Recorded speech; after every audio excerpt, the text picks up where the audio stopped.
আমি একজন সাহাবার জীবনী শোনাবো আপনাদেরকে। আব্দুর রহমান ইবনে আউফ রাদিয়াল্লাহু তাআলা আনহু। 10 জন জান্নাতের দুনিয়াতে বসে যে 10 জন সাহাবা জান্নাতের সুসংবাদ পেয়েছেন তাদের মধ্যে একজন, আলহামদুলিল্লাহ বলেন। আব্দুর রহমান ইবনে আউফ রাদিয়াল্লাহু তাআলা আনহু প্রথম 8 জন মক্কায় যারা কালিমা পড়ে মুসলমান হয়েছে তাদের একজন। তার স্ট্যাটাসটাকে জেনে নেন।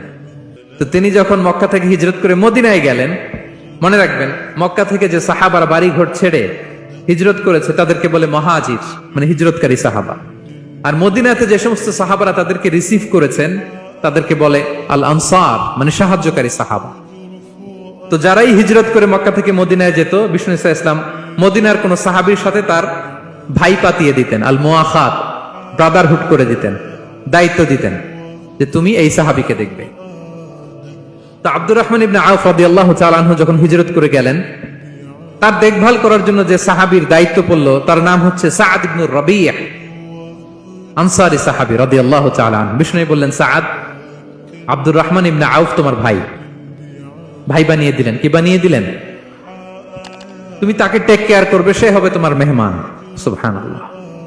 সাআদ ইবনে রাবি' রাদিয়াল্লাহু তাআলা আনহু তিনি আব্দুর রহমান ইবনে আউফকে ডেকে নিয়ে গেলেন, ঘরে নিয়ে গেলেন মেহমানকে, এবং বললেন, ইয়া সাআদ ইন্নী আকসারুল আনসারি মালান।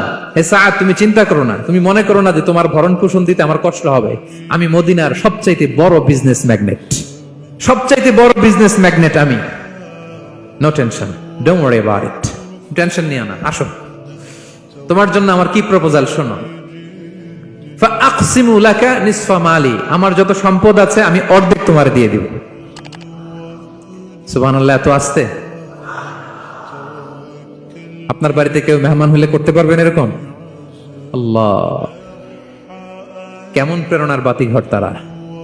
ফাআকসিমু নিসফা মালি, হে আব্দুর রহমান ইবনে আউফ, আমার অর্ধেক সম্পদ তোমারে দিয়ে দিব। এখানেই শেষ না, এরপর বলতে লাগলেন, আমার অনেকগুলো স্ত্রী আছে, তুমি কোথায় যে মেয়ে খুঁজবা, প্রস্তাব দিবা, এত ঝামেলার দরকার নাই। আমার কোন স্ত্রীকে তোমার ভালো লাগে বলো, তার যদি তোমাকে ভালো লাগে তাহলে প্রয়োজনে তাকে আমি ডিভোর্স দিয়ে দিব, তাকে নিয়ে তুমি সুখের সংসার করবা। আল্লাহু আকবার, আল্লাহু আকবার। অর্ধেক সম্পদ দিয়ে দিব, আমার একাধিক স্ত্রী আছে, কাউকে যদি তোমার পছন্দ হয় এবং সেও যদি তোমাকে পছন্দ করে, প্রয়োজনে তাকে ডিভোর্স দিব। New life, new career, just go on. আমরা এই সুযোগ পেলে কি করতাম?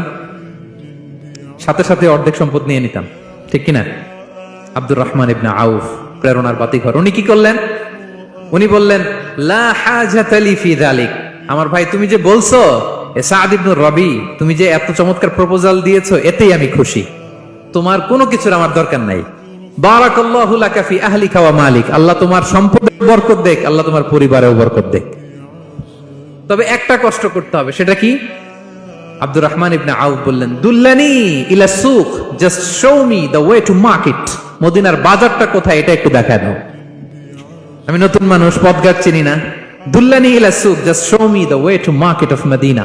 মদিনার বাজারটা কোন রাস্তা একটু দেখায় দাও। আল্লাহু আকবার। সাআদ ইবনে রাবি বললেন, এই তো মদিনার বাজার। উনি যে কিছু ঘি কিনলেন, পনির কিনলেন, কিনে বিক্রি করলেন, প্রফিট করলেন। ওই প্রফিট দিয়ে আরো বেশি করে কিনলেন, আবার বিক্রি করলেন, প্রফিট, আবার বিক্রি করলেন, প্রফিট। এই কেনা বেচা করতে করতে 1-2 মাসের মধ্যে উনি মদিনার one of the biggest business magnate হয়ে গেলেন।